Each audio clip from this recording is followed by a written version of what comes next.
Is it sinful to feel tempted? Is it sinful to feel tempted? Today's gospel takes us right into the heart of this wilderness experience that Jesus is having, from which we get our 40 days of Lent. And we have this kind of back and forth where Jesus is feeling tempted. He's been fasting for 40 days, 40 nights, hasn't eaten anything, and the text even says he's famished. So I think Jesus was hungry. He was hungry. And he sees these stones, and these stones kind of cry out to him. Eat me, they say. Just eat me. Turn me into that delicious loaf of warm bakery fresh bread. You can do it, Jesus. Just turn me into bread and eat me. Does he do it? No, he doesn't do it. But Jesus was hungry. That temptation of wanting to use his power in order to satiate his craving. All of us have been hungry. I don't think there's anything sinful about that. For me, I lived in Kenya for a year. I was serving at an all-girls boarding school. I've talked about it before. I'll talk about it again.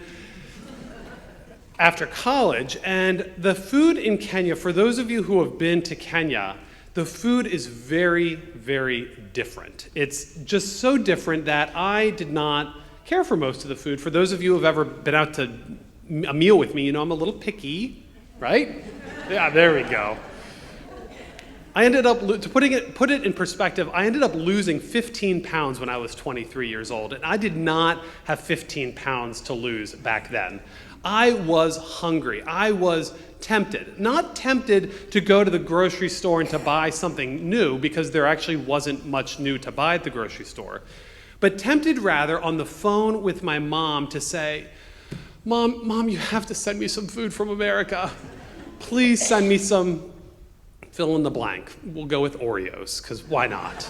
It's the fifth day of Lent. We could use some Oreos right about now. So I gave in to temptation. I'm no Jesus. Mom sent me package after package of Oreos and Lipton kind of soups and side dishes and all of these freeze-dried things that kind of got me through my year in Kenya. At one point, when she visited, she even brought a whole suitcase full of this American food. I was not good at resisting the temptation. But the temptation itself is that's not the sinful part, is it? Feeling hungry, there's nothing inherently wrong with feeling hungry. So in our gospel text, we have this dialogue that kind of dominates the whole story about the devil, the tempter, and Jesus. And I think that the devil actually distracts us from what Jesus was going through. I think that this dialogue that he has with Jesus, we focus on the tempter and we say, well, it's all the devil's fault for putting these temptation in Jesus' way. And the text does seem to indicate that. So if you're good with that, I'm good with that. But for us this morning, I want us to spend a little more time actually digging into these three temptations. We've talked about the one, how Jesus was hungry. The second one is a little more tricky. There are a lot of different ways to look at it, but I think from Jesus' perspective, just kind of put yourself in Jesus' shoes. He's been out for 40 days, no food, no other people. And I wonder if Jesus started to despair. I think he may have started to feel like he was alone in the world, like there was no one else with him, that he didn't have, the resources or the kind of stamina to make it through this journey that God, the Spirit led him out there. And I wonder if Jesus at some point feels a little abandoned. And he kind of gets up onto this mountain and he kind of looks down and he goes, you know what? There's a way out. There's a way out of this. When I was in Kenya, we were taught in our orientation about culture shock. And culture shock is this psychological phenomenon that happens, if you're there for a year, as I was, it happens about 3 months in. And what happens is that you become so familiar with the place that you're at in Kenya that the novelty of it wears off. The honeymoon period is over. but you're too far away from your exit point. You're 9 months away from leaving. And so you end up coming to the realization that there isn't really hope. You can't hope in what's about to come. You have to look at the present moment. And you're confronted with the prospect, with the necessity to adapt, to change. And for me, that happened in November. I remember, actually it happened because I was washing my own clothes because we didn't have a washing machine, and I had hung it out to dry on the line, and it was the rainy season. It had been raining constantly, and I hung my clothes out to dry, and I went to teach my class, and it rained while I was in class, and I came back and I saw my clean clothes totally soaked, and birds had come and done their business all over my clothes. I hit rock bottom. I was like, get me out of here. And I had a phone call kind of the next day with my mom. We always talk, my mom and dad, we talked at 4 o'clock Kenya time. It was 8 a.m. Philadelphia time. And I remember sitting there with the phone kind of up on this hill because I didn't get good cell reception. And I thought, you could just call mom and dad and say, like, get me out of here. Pick me up, Mom. And they would. They would have put me on the next flight. They would have gone to great expense and great trouble to get me out if I asked for that, if I felt like I needed to escape. And I wanted to escape that day. I wanted to come home. I didn't want to spend another 9 months there. But in that phone call, Mom and Dad picked up, and they could probably tell I was feeling homesick or whatever, and Mom immediately starts off, I just went to the grocery store. I bought you Oreos and Lipton, and this and that. I'm putting it in the mail today. And that little act of kindness, that little feeling of feeling connected was enough for me to say, I'm okay. I don't need to escape. I don't need to fall into this temptation to get out. The third, Jesus, again, climbs to this high mountain, and at this point, I kind of imagine him being at the end of his time in the wilderness, and he's been tempted to get out, and he's stuck with it. He stayed in it for the 40 days. And I think during that time, he's discerned what his future looks like. He's heard the voice of God telling him what his life is going to be like for the next 3 years. Maybe he knew it would be just 3 years. Maybe he didn't really know. But he knew that Jerusalem was weighing, kind of barreling in toward him.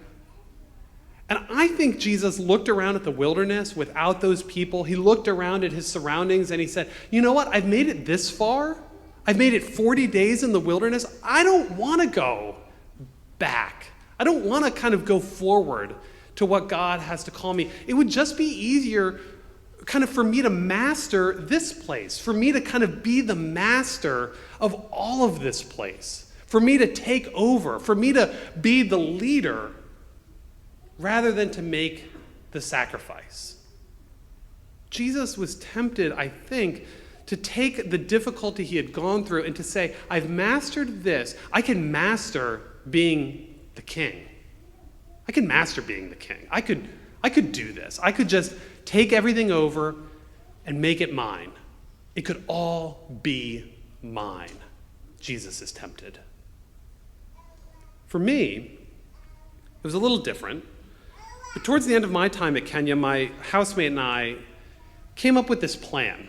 We were starting to, see the plane tickets had been booked to come home, and we were starting to feel like, this is so great, though. I mean, I'd gotten over my culture hump, and I was moving along, and I thought we could start a school and an orphanage. We could build it. We could get money from all of our friends in America.